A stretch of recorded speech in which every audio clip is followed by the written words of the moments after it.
This idea of us comparing, I'm bringing up the example of marriage, but it's not reduced to marriage. It's actually in all walks of life. And everything that we do, if there's something in our head which is making us compare ourselves to someone else and establish some sort of superiority. For some people, they're obsessed with their appearance. And so when they see someone else with lesser appearance, then immediately they size them up. Well, I'm a 9, they're more like a 4. So they don't really add up. And then this idea of constant comparison, then it starts shaping your thoughts and what you do with your life. And what your priorities are. All of that changes because now shaitan has been able to successfully make you obsessed with comparison. That thing that was so powerful that even obeying Allah disappeared because he's too consumed with that comparison. Even when Allah spoke to him directly and said, what prevented you? Explain yourself. Allah tasjuda idh amartuk. That you wouldn't do sajda when I commanded you. And he's so consumed with that, instead of apologizing, instead of recognizing that he's disobeyed Allah, he's still so consumed with that comparison. I'm better than him. You made me from fire. You made him from clay. Even though he recognizes Allah made. He says, well, you made, but you must have made me better. Clearly, I'm better. And by the way, some people get this disease. And this disease afflicts Muslims. According to a lesson in Surah Al-Kahf, this particular disease I'm about to mention to you afflicts Muslims. Some people in their head have, if Allah has given you more, that must mean He loves you more. If Allah gave you better looks, if Allah gave you money, if Allah gave you fame, if Allah gave you knowledge, if Allah gave you ability that He didn't give other people, some children some men and women have an ability, for example, to memorize the Quran. Other people don't. Other people, no matter how hard they try, they can't do it. But the one who has the ability to memorize and the one who doesn't starts thinking to themselves, Allah must think I'm better. That's why He gave me that talent. That's why He gave me that skill. Allah must think that I'm somehow more worthy of the success I have in business. He must think I'm more worthy because He made me look this way. My siblings don't look this way. So He must think I'm more worthy. So now you start assuming that Allah Himself declared that you're better. That you are somehow superior because of what you've been given in this life. And people who have that in their head, just remind yourselves what happened to the gardener in Surah Al-Kahf. Allah takes it all away just to remind you, you're not special. You're just being given a gift. And as a matter of fact, these things that we think make us better than others, for example, I'll give you 2 examples, strength and beauty, for example. Strength and beauty are something that can be God-given. You may not have any control over it. And yet, these 2 things that we consider a blessing, you find in the stories of Yusuf alayhi salam and Musa alayhi salam, those 2 things are the things that got them in trouble. What you thought was a blessing actually turns into your biggest trial. Right? So, just because Allah gave you something, gave you a gift, it doesn't make you better than anybody else. But then there's even a further step. And that further step is, you and I are actually supposed to compare each other. There is a level of, in our deen, وَفِي ذَلِكَ فَلْيَتَنَافَسِ الْمُتَنَافِسُونَ. People are supposed to compete with each other. It is supposed to happen. And competition is actually a natural thing.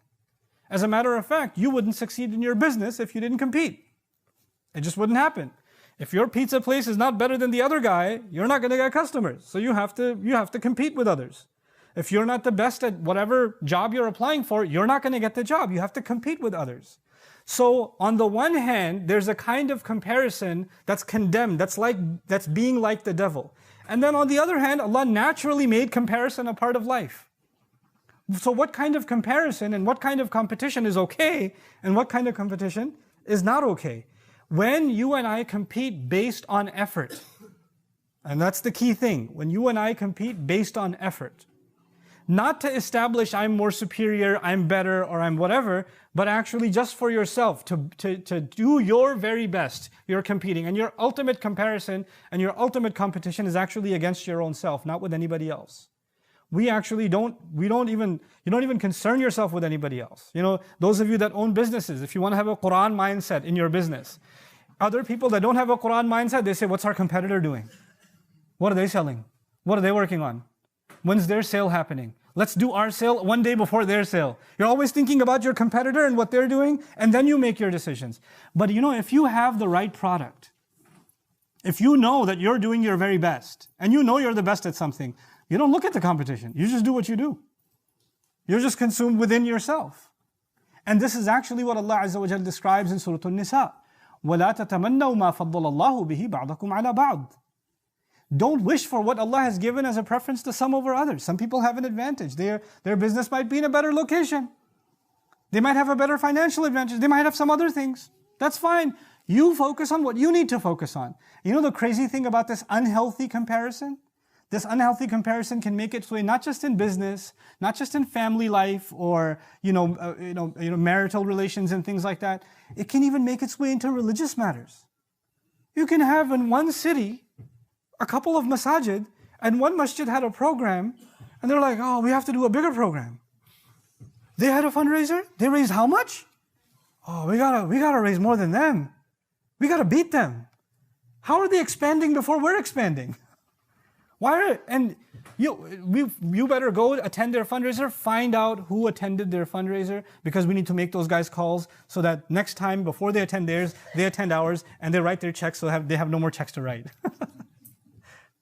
This is happening even when you're serving supposedly Allah's deen. When a masjid is being built, when some Islamic work is being done, and you're doing your work and they're doing their work, is that competition?